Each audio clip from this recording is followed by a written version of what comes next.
Je vous remercie. Bon, en ce qui concerne les investitures, je pense que tout s'est passé dans les normes. Ça s'est passé normalement. Il n'y a pas eu de problème, en tout cas au niveau des dépôts des listes. Maintenant, les choix, chacun a sa façon de les voir. Moi, je pense que quand on appartient à un parti politique, quand on fait des choix, il faut suivre les choix du parti. Parce qu'il ne s'agit pas de personnes, il s'agit d'un parti politique. J'entends des gens dire que si on n'est pas représenté, on va faire une transhumance vers notre parti politique. Je pense que ce n'est pas ce qu'il faut pour affirmer son militantisme dans un parti politique. Le parti politique, quand il s'agit quand le parti fait son choix, il faut savoir suivre les choix du parti. Et la transhumance dans les partis politiques n'est pas une bonne chose, qu'il faut encourager, surtout après les choix. Parce que maintenant, après, c'est le parti qui compte, ce n'est plus les personnes. Je crois que, bon, dans mon entendement, je crois que le parti INSAF fera un très bon résultat, malgré ce que les gens pensent. Il fera un résultat, les autres partis seront représentés certainement au Parlement. Et c'est une bonne chose pour la démocratie. Il faut que nous soyons tous là, il faut que chacun exprime ses idées, sa vision du pays, de son présent, de son avenir, et même de son passé. À mon avis, ça sera une très très bonne chose que beaucoup de partis politiques soient représentés au Parlement.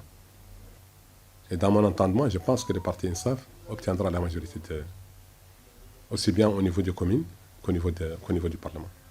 En tout cas, au niveau de ce qui a été fait au niveau de l'enrôlement, enfin, de l'enrôlement des gens sur les listes électorales, ça s'est très bien passé et ça ne donne pas la possibilité de fraude. Parce qu'il faut la carte d'identité, il faut l'individu. Donc, difficilement, il doit y avoir de fraude. Merci le 360 Afrique, une fois encore, pour le travail immense que vous accomplissez chaque jour, qui consiste à informer le peuple mauritanien de ce qui se passe ici au niveau national comme à l'international. Nous encourageons de vos prestations.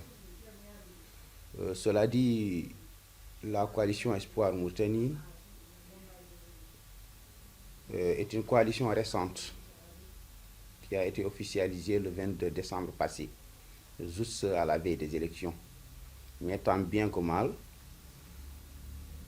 nous avons pu couvrir toutes les régions de Nouakchott en termes de liste électorale. En réalité, nous avons une vingtaine de listes municipales sur tout le territoire national, reparties sur l'ensemble des régions. À Nouakchott, dans le nord, dans le sud, dans la vallée, particulièrement au niveau de Trarza, au niveau de Gorgol, au niveau de Guidimara, et dans les côtes aussi, Hôtel Charri, Hôtel Garbi, Tirizémour, Nouadhibou. Nous sommes représentés un peu partout, tant pour les listes de députation que pour les listes de mairie, et comme le conseil régional. En réalité, nous avons préconisé l'option qualité des listes et non quantité. L'essentiel, c'était de couvrir les zones les plus peuplées démographiquement. C'est pourquoi nous avons pu couvrir Nouakchott à travers ces trois régions, la région du Nord, la région de l'Ouest, la région de l'Est. Nous avons pu couvrir cette région, les listes nationales.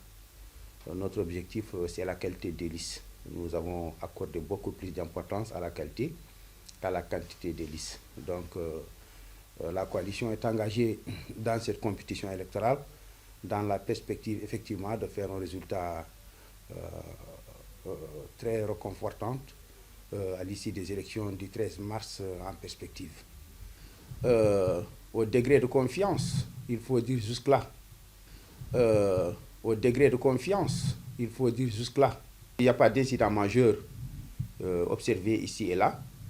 Et nous, les acteurs politiques, notamment les chefs de partis politiques, nous avons eu à nous entretenir avec la CENI, avec le ministère de l'Intérieur, dans le cadre d'une évaluation qui était d'ailleurs prévue dans le cadre de l'accord politique que nous avions ensemble signé. Et c'était juste pour faire l'évaluation. Le ministre nous a écoutés, nous a entendus. L'ensemble des partis d'opposition étaient présents. chacun, à son tour, a eu à prendre la parole et à dire ce qui ne va pas. Et en réalité, ce qui a été noté là-bas, il n'y a pas eu quand même d'incident majeur.